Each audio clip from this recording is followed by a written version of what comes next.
Dans cette vidéo, nous regarderons ensemble un cas clinique extrêmement intéressant puisqu'il va commencer par un scanner thoracique avec le management d'une lésion de type masse excavée. Puis ça va se compliquer avec l'apparition d'une masse intracardiaque qu'il faudra explorer scanner, IRM, PET scanner. C'est ce qu'on va voir ensemble.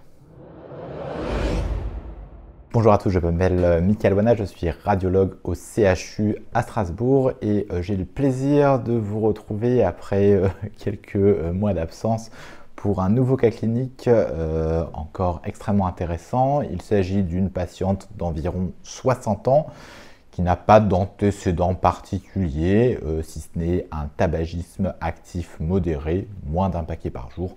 Cette patiente consulte au SAU pour des douleurs thoraciques avec dyspnée, avec un petit syndrome inflammatoire, mais modeste. Il n'y a pas de fièvre. L'auscultation pulmonaire est pathologique à droite et devant le contexte, une imagerie thoracique est demandée. Il s'agit d'un scanner thoracique ultra low dose. Alors on aura peut-être l'occasion d'en reparler dans une prochaine vidéo puisque ça mériterait au minimum une session entière dédiée à cela, mais notre particularité au CHU à Strasbourg et tout particulièrement au nouvel hôpital civil, c'est que nous n'avons plus de radiographie thoracique aux urgences, nous réalisons exclusivement des scanners et des scanners thoraciques selon un protocole ultra low dose. On pourra discuter sur les avantages et les inconvénients de cette technique. En tout cas, vous allez voir, c'est ce qui a été réalisé chez cette patiente et on va tout d'abord regarder ce scanner thoracique. Nous avons l'habitude pour nos scanners thoraciques ultra low dose de réaliser des reconstructions en moyen-âge coronal qui permettent d'avoir une image pseudo-radiographique qui plaît à nos amis urgentistes et pneumologues. Eh bien, vous voyez déjà là-dessus que l'on met en évidence une lésion dans la région parenchymateuse pulmonaire droite. Mais évidemment, ce qui nous intéresse, ce n'est pas tant ces reconstructions, c'est clairement les images scanographiques. Vous avez ici les coupes axiales en fenêtre médiastinale. Vous voyez qu'il s'agit d'un scanner thoracique très basse dose, puisque notamment à hauteur de l'abdomen, vous voyez que la qualité d'image est fortement dégradée, avec un bruit très important et des artefacts au sein de l'image du fait de la pénétrance diminuée des rayons. Un scanner thoracique ultra low dose, ça ne se regarde pas ou très peu sur une fenêtre médiastinale. On va surtout rechercher s'il y a de grosses anomalies vasculaires ou médiastinales et encore. Donc là, on peut se demander s'il n'y a pas un petit peu de monde par ici, donc probablement des adénopathies hilaires inférieures du côté droit, quelques calcifications coronariennes et aortiques. Pas d'épanchement péricardique, enfin si, pardon, une petite lame d'épanchement péricardique, mais pas d'épanchement pleural. Mais clairement, le scanner thoracique ultra low dose, il s'apprécie pour le parenchyme, c'est clairement son objectif. Et là, sur le parenchyme, qu'est-ce qu'on va rechercher? La patiente, on sait qu'elle est tabagique, donc effectivement, on voit de l'emphysème, principalement paraseptal dans les sommets, emphysème qui est relativement modéré, ça ce n'est pas une surprise. Ce qu'on va rechercher, c'est une cause à ces douleurs thoraciques, plus ou moins petit syndrome inflammatoire biologique. Donc avant tout une pneumopathie infectieuse, éventuellement d'autres diagnostics différentiels, un pneumothorax peut-être secondaire à l'emphysème, une néoplasie. Donc là, qu'est-ce que nous voyons? Nous avons une masse de situation postéro-basale lobaire inférieure gauche qui est partiellement excavée au contact de bulles d'emphysème paraseptal avec des contours macrolobulés. Cette masse s'accompagne, on l'a dit, d'une probable adénopathie hilaire inférieure droite et il y a plusieurs nodules parenchymateux, notamment vous en voyez un ici, vous en voyez un autre ici. De mémoire, il y en avait aussi un autre un petit peu plus à distance. Vous voyez par exemple ici à ce niveau-là, donc on a quelques nodules parenchymateux sous-pleuraux, ronds, réguliers. Vous voyez, il y en avait encore un autre ici, donc environ 4 ou 5 nodules parenchymateux sous-pleuraux, ronds, réguliers, de taille infracentimétrique. Donc on essaye d'intégrer tout ceci dans le tableau clinique et la question qui est posée par les urgentistes. Est-ce qu'il s'agit d'une pneumopathie infectieuse? Est-ce qu'il s'agit d'une pathologie néoplasique? Est-ce qu'il s'agit d'autre chose? Clairement, la présence de tous ces nodules nous inquiète un petit peu et ça peut faire penser en premier lieu à des métastases, d'autant plus qu'ils sont relativement ronds réguliers, sauf que, vous voyez, ils sont plutôt de forme quadrangulaire sous-pleural. Et donc face à ça, premier réflexe, aller rechercher sur le PACS s'il y a des anciens examens. Et on a de la chance, la patiente était venue il y a environ 5 ou 6 ans au SAU pour une suspicion d'embolie pulmonaire à l'époque. Donc elle avait eu un angioscanner pulmonaire qui était normal par rapport à l'embolie pulmonaire, mais qui va nous permettre d'apprécier son parenchyme. Alors elle avait déjà évidemment à l'époque l'emphysème, mais nous voyons que ce nodule-ci, il est absolument inchangé. Ce nodule-ci, il est également inchangé. La lésion excavée n'était pas présente et il n'y avait aucune anomalie en dehors de bulles d'emphysème paraseptale possiblement un peu remaniées. Et le dernier nodule, vous voyez celui-là ici, pareil, inchangé. Revenons sur le scanner du jour, donc notre scanner thoracique ultra low dose. Tous ces différents nodules étaient déjà présents il y a plusieurs années. Ils ont des contours nets, réguliers, une topographie sous-pleurale. C'est donc des nodules bénins. Donc on passe de quelque chose de multinodulaire, un peu inquiétant, métastase ou autre, à quelque chose de différent, puisque les nodules, ils sont bénins, ça c'est certain. On a maintenant une masse isolée, lobaire inférieure droite, partiellement excavée, qui doit mesurer environ 3 cm. Vous voyez à peu près 3,2 cm, donc on est clairement sur le diagnostic de masse, avec probablement une adénopathie et un petit épanchement péricardique et rien d'autre. Alors, il ne faut pas oublier, dans l'hypothèse d'une localisation, tumorale, on va regarder s'il y a d'autres anomalies. On ne voit rien de fou sur les surrénales, mais après, clairement, l'examen n'est pas fait pour ça. On ne voit rien de fou par ailleurs, mais clairement, l'examen n'est pas trop adapté. Donc, on se retrouve avec cette lésion ici. On peut la regarder en coronale, vous voyez.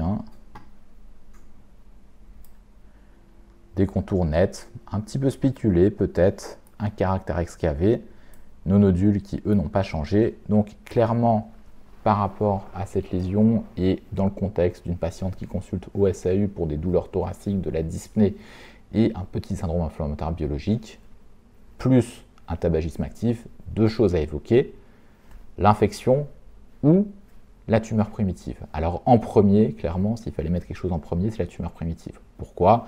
Les contours sont discrètement irréguliers, spiculés, le caractère excavé, il y a une adénopathie qui est présente, le tabagisme, le caractère isolé, sans autre anomalie parenchymatose adjacente, pas de verre dépoli, pas de foyer de condensation alvéolaire, etc., pas de bronchogramme, ni d'impaction mucoïde. Donc clairement, première hypothèse et de loin la plus probable, c'est la lésion tumorale primitive. La deuxième hypothèse, c'est une lésion infectieuse, une pneumopathie ronde qui s'excave, c'est tout à fait possible. Et donc dans ces cas-là, qu'est-ce qu'on fait ? Eh bien, on met les deux hypothèses et on recommande un contrôle précoce par scanner après environ 3-4 semaines et généralement après traitement antibiotique d'épreuve. Alors c'est ce qui s'est passé, la patiente a eu mise en route d'un traitement antibiotique et en fait il n'y a pas vraiment eu d'amélioration clinique, elle a toujours une douleur, elle a toujours de la dyspnée qui est importante et elle va donc consulter son cardiologue pour cette dyspnée qui persiste environ une quinzaine de jours après son passage au SAU. Sa cardiologue fait un examen, fait une échographie et la surprise, en ETT, donc échographie transthoracique, elle tombe sur une volumineuse masse intracavitaire ventriculaire droite. Ce n'était pas attendu. La question qui se pose, c'est quelle est l'origine de cette masse? S'agit-il d'un thrombus? S'agit-il d'un myxome? S'agit-il d'autre chose? Voilà. Dans l'urgence, clairement, et vu les contours un peu réguliers de la lésion sur l'échographie, on pense avant tout à un thrombus et c'est l'hypothèse qu'il faut affirmer ou infirmer en urgence. Et donc, la patiente est adressée le surlendemain ou le lendemain, donc vraiment très rapidement, pour réaliser un scanner cardiaque de manière à dire est-ce que c'est un thrombus, est-ce que c'est pas un thrombus. Alors, on peut discuter pourquoi un scanner cardiaque et pas plutôt une IRM. Clairement, pour le diagnostic de thrombus versus masse, l'IRM est l'examen le plus adapté, mais pour le diagnostic positif ou négatif de thrombus, le scanner a des performances qui sont tout à fait similaires à l'IRM, voire même parfois un peu supérieures, tout en étant beaucoup plus facile d'accès. Donc autant dire, avoir un scanner cardiaque en urgence le lendemain, c'est possible. Avoir une IRM cardiaque en urgence le lendemain, même en CHU, c'est nettement plus difficile. Donc là, clairement, il y avait urgence à statuer, est-ce que c'est un thrombus, est-ce que c'est pas un thrombus. Donc le scanner cardiaque est tout à fait adapté dans l'urgence pour répondre à cette question. Et donc on réalise un scanner cardiaque avec injection de produit de contraste, avec synchronisation ECG, et comme il y a cette masse dans les cavités droites, on va réaliser 3 temps. Un premier temps artériel pulmonaire pour avoir une opacification la plus complète, la plus maximaliste des cavités cardiaques droites. Un second temps artériel aortique pour avoir une opacification des cavités gauches, et un troisième temps un peu plus tardif, donc environ 70-80 secondes pour avoir une opacification un peu tissulaire veineuse.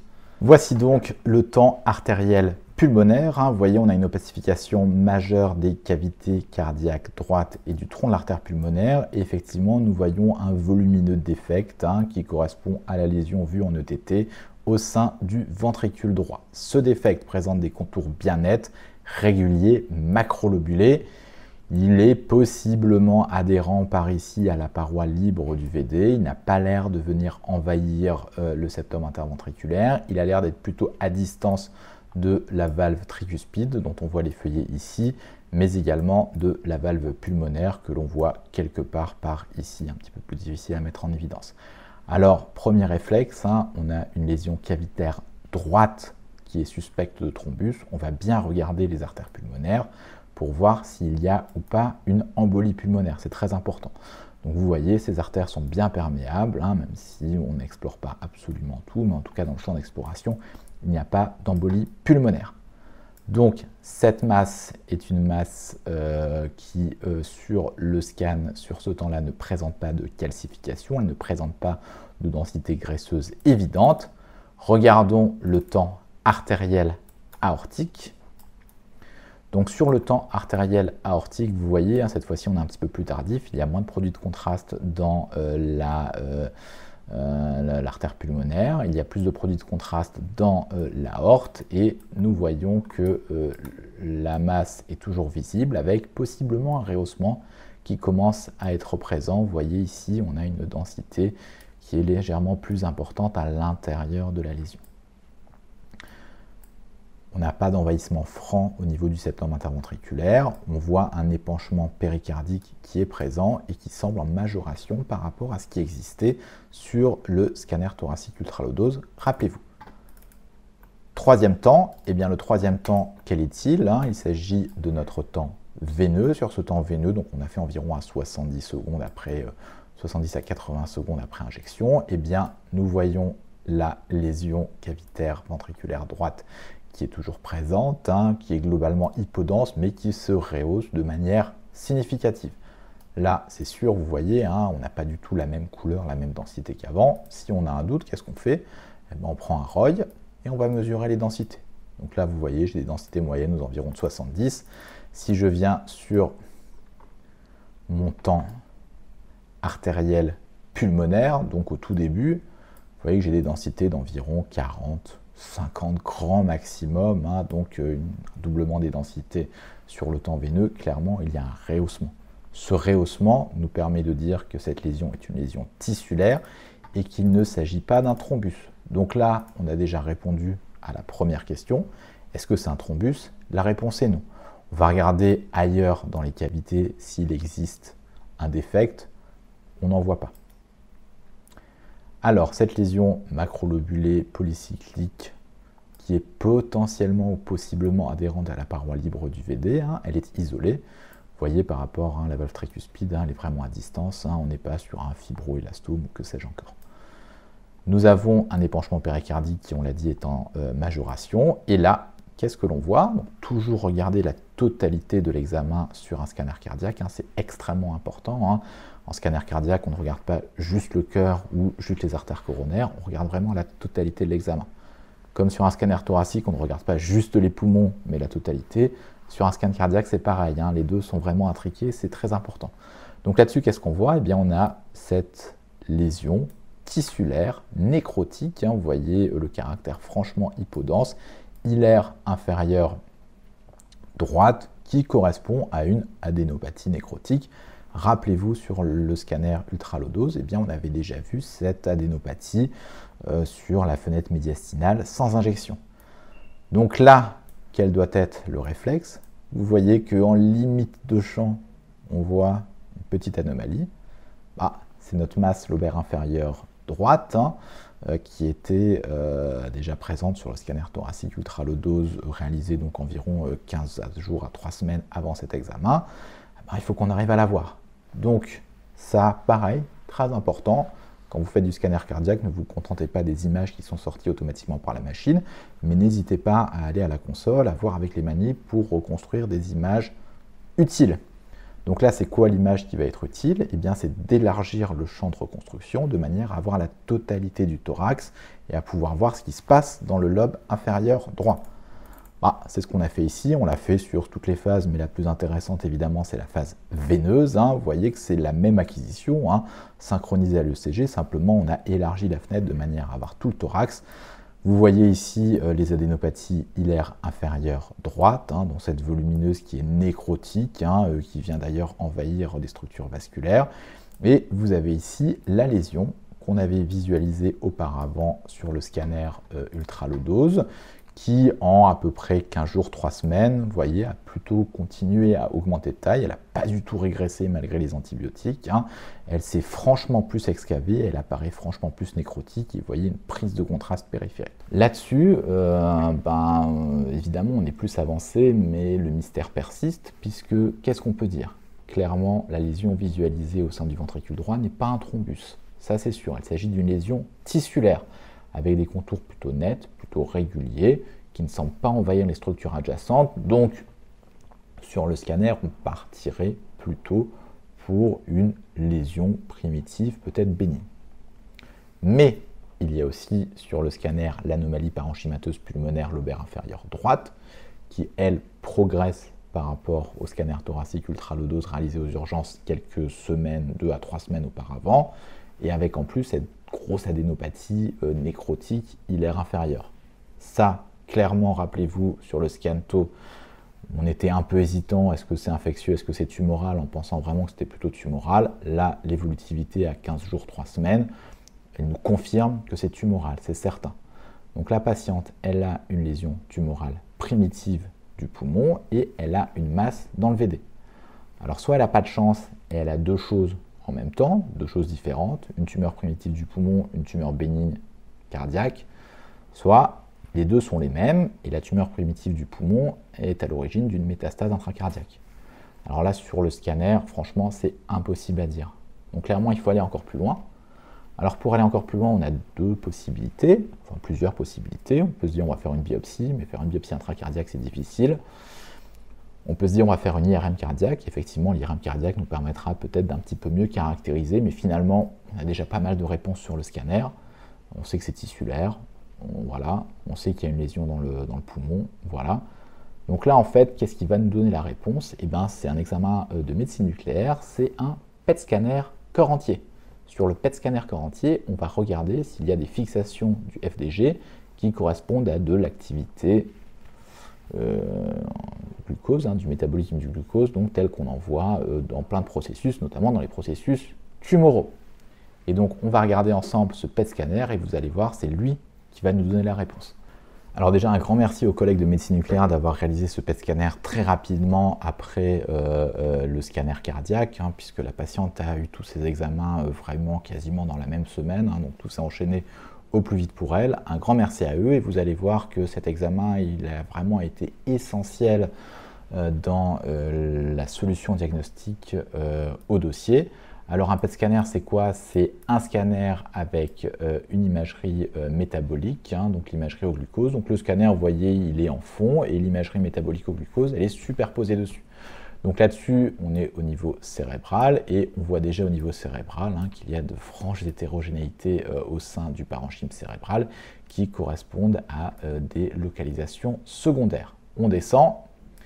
Nous avons ici une volumineuse adénopathie ou alors une masse intramusculaire en susclaviculaire droit. Hein. Donc là, ici, on descend. Nous avons ici la volumineuse adénopathie ilaire inférieure droite qui prend franchement le gadolinium, la masse primitive qui se rehausse. Et vous voyez que la lésion au sein du VD se rehausse elle aussi de manière intense. Hein. Donc, ça confirme son caractère tissulaire malin secondaire. Il y a une métastase au niveau surrénalien. Il y a une métastase sous-cutanée ici. Il y a des métastases ganglionnaires. Et ganglionnaires ici également. Donc, le PET scanner nous a donné la réponse. Nous sommes face à une pathologie pulmonaire, une pathologie néoplasique multimétastatique avec une atteinte cérébrale, une atteinte surrénalienne, une atteinte pulmonaire, une atteinte cardiaque.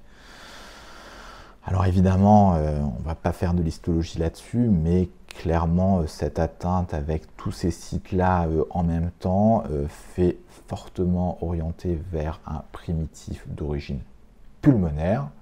Et donc, la patiente a eu une biopsie d'une des lésions ganglionnaires sous-cutanées sous contrôle échographique, qui était la plus facile et qui a permis de confirmer l'origine pulmonaire. Il s'agissait d'un adénocarcinome peu différencié, pulmonaire, avec donc des métastases multiples. Que faut-il retenir de ce dossier? Eh bien, dans ce dossier, il faut retenir avant tout une collaboration multimodalité, puisque c'est la conjonction de plusieurs examens. Le scanner, évidemment, le scanner cardiaque, l'échographie cardiaque, le PET scanner qui a permis d'avoir une approche globale du dossier, de pouvoir répondre à la question posée.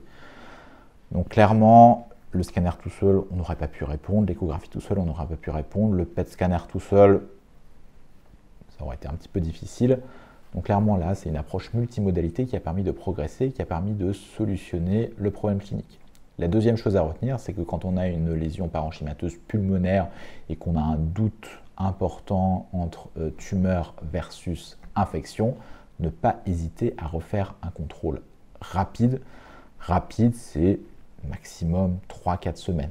Vous voyez, là, on a refait le scanner, alors parce qu'il y avait un point d'appel cardiaque, on a refait le scanner rapidement, et heureusement, puisque ça a permis d'avancer dans le diagnostic.